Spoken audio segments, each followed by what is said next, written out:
اور مسعود علی نے واپس اس کو اپنے section central dispatch supply chain building میں بلا لیا۔ طاہر محمود انجینئرنگ کا آدمی تھا، اس نے اپنا ٹرانسفر کروایا سپلائی چین میں، اور پھر جی ایم کے عہدے پر پروموٹ کر دیا گیا۔ یہ دونوں جگہ سے یہ فائدے حاصل کر رہا ہے۔ ٹیکنیکل پے گروپ میں پروموشن کی وجہ سے اس کی ماہانہ تنخواہ میں ٹیکنیکل الاؤنسز میں خاطر خواہ اضافہ ہوتا، مگر شاطر ذہن نے ایڈمن کا پے گروپ اس لیے قبول کر لیا کہ اس میں اس کے اختیارات لامحدود ہو گئے اور وہ سیاہ و سفید کا مالک بن گیا۔ اس پر جہازوں کے ٹائر کا کیس بھی ایف آئی اے میں چل رہا ہے۔ طاہر محمود کے زیر سایہ افسران اور اس کے سیکشن جہاں لوٹ مار کا بازار گرم ہے، ڈی جی ایم مسعود علی طاہر محمود کا فرنٹ مین ہے، ایم بی اے ہے، وائٹ کالر کرمنل ہے۔ اس کو طاہر محمود نے نوازتے ہوئے امریکہ، اٹلی، ترکی، اسپین، فرانس، ملیشیا کے غیر سرکاری دورے کروائے، جس میں طاہر محمود فرسی بھی تھا اور اظہر قرائی بھی تھا۔ سینٹرل ڈسپیچ اس کا انچارج محمد علی ایری ہے۔ جہازوں کے انجن اور دیگر سامان کی نقل و حرکت اور اس کے دوسرے شہروں ملکوں میں منتقلی اس کی ذمہ داری ہے۔ صرف اپنے پسندیدہ کمپنیوں کو کانٹریکٹ ایوارڈ کرتا ہے۔ محمد علی ایری کا ایک بار اس سیکشن سے ٹرانسفر بھی ہو چکا ہے، مگر ڈی ایم مسعود علی اس کو دوبارہ اس سیٹ پر لے کر آیا۔ محمد علی ایری کے اوپر کئی انکوائریاں ہوئی ہیں، جس کی وجہ سے اسے پی آئی اے سے نکالنے کے لیے نوٹس ملا، لیکن یہ طاہر تیزی اور ڈی جی مسعود کے زیر سایہ ہونے کی وجہ کر صرف اس کو ڈیموٹ کر کے انکوائری ختم کر دی گئی۔ حالانکہ جو نقصان پی آئی اے کو اس نے پہنچایا یہ اس سے ریکور کرنا چاہیے تھا اور اسے نوکری سے برخاست کرنا چاہیے تھا۔ موجودہ انچارج کومنٹ کے نام پر روزانہ کی بنیاد پر فوٹو کاپیاں کسٹم کے نام پر 50,000 کا چیک وصول کرتا ہے، جو کہ سب مل کر ختم کر لیتے ہیں۔ مرتضیٰ کو طاہر تیزی انجینئرنگ ڈپارٹمنٹ سپلائی چین میں لے کر آیا۔ تانبے کی تار کی چوری کے بعد ایک اور چوری ڈسپوزل میں ہوئی۔ پی ای سی سے 60 ٹرالیوں پر مشتمل ایک مہنگی دھات ٹیٹینیم سپلائی چین ڈسپوزل میں بھیجی گئی، اور چند دنوں کے بعد اس میں سے آدھا سامان، جس کی مارکیٹ ویلیو کروڑوں میں بنتی ہے، چوری کروا دیا گیا، اور اس چوری شدہ سامان کی خالی پیٹیاں اب بھی ایس سی ایم کے گیٹ کے پاس کھڑی ہیں، جس کو سیکورٹی انچارج مقبول شاہ نے رکا ہوا ہے، اور آپ نے اعلیٰ حکام کو اس چوری کی اطلاع دی، مگر گزشتہ چوری کی طرح اس چوری کی بھی انکوائری نہیں ہوئی۔ طاہر محمود نے اپنے اثر و رسوخ کی وجہ سے اس کو بھی کھڈے لائن لگا دیا اور پی آئی اے کو کروڑوں کا ٹیکہ لگایا۔ دوسرا گروپ یاسر قائم مقام مینیجر اور 25 افسر ضمیر پر مشتمل ہے۔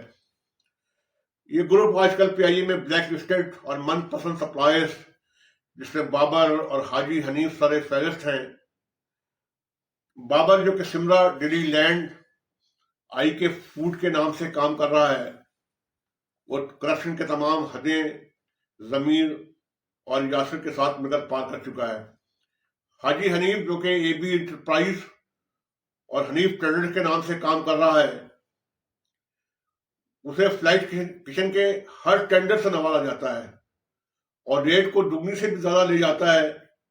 اگر کوئی اس کے سامنے کوئی نیا وینڈر آ جائے تو وہ یاسر اور ضمیر کے ساتھ مل کر اس ٹینڈر کو بھگا دیتا ہے۔ ضمیر یاسر صرف حاجی حنیف اور بابر کو ترجیح دیتے ہیں۔ سمرا انٹرپرائزز کو جائز اور ناجائز نوازنے میں مصروف ہیں۔ اس پارٹی کو دھڑا دھڑ 6 سالانہ کانٹریکٹ سے نوازا گیا اور اس کے لیے ہر حربہ استعمال کیا گیا۔ اس کی نشاندہی گورنمنٹ آڈیٹر بھی کر چکے ہیں۔ اور شدید تنقید کی ہے اس جرم پہ، لیکن کوئی سننے والا بہرحال نہیں ہے۔ اس کے علاوہ ضمیر اور یاسر نے وینڈر کو جی ایس ٹی بھی پی آئی سے ادا کروائی، جس میں یہ تینوں حصے دار ہیں، جبکہ ایف بی آر کے مطابق ٹی وائٹنر پر جی ایس ٹی لاگو نہیں ہوتا۔ یاسر اور ضمیر نے لوٹ مار کی انس مچائی ہوئی ہے، اور اس کی لسٹ ہے جس میں بینجین لوئس بیڈر تھا، مگر وہ سارے کیس حنیف ٹریڈر کو دے دیے گئے، جس نے 2022 میں باسمتی رائس، ٹی، وائٹنر کیا میں صحیح پروناؤنس کر پا رہا ہوں، اور بٹر قابل غور ہے۔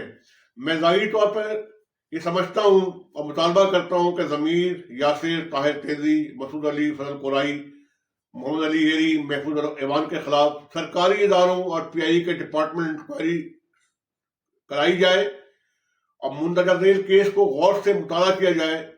ان کے خلاف بہت کچھ ثبوت ملیں گے، اور ان سب کو فی الفور احتساب کے کٹہرے میں لایا جائے تاکہ ان کے خلاف صاف و شفاف انکوائری ہو سکے۔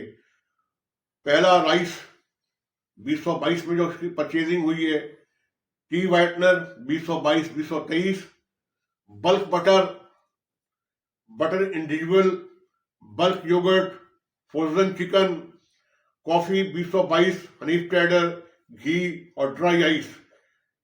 ٹی وائٹنر کی جی ایس ٹی کی کل رقم حنیف ٹریڈرز اور ضمیر سے واپس لے کر پی آئی کے اداروں کو جمع کرائی جائے۔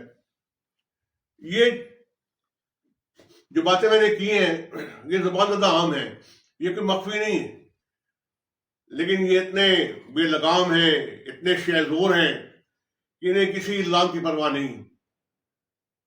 یہ پی آئی کی نشکاری کیوں نہ ہو جب ایسے کالے بھیڑیے، ایسے ٹھگ، ایسے خائن اور بددیانت اداروں میں بیٹھے ہوں اور پی آئی کو دونوں ہاتھ سے لوٹ رہے ہوں، تو ان کی موجودگی میں کیا یہ خسارے میں نہیں جائے گی؟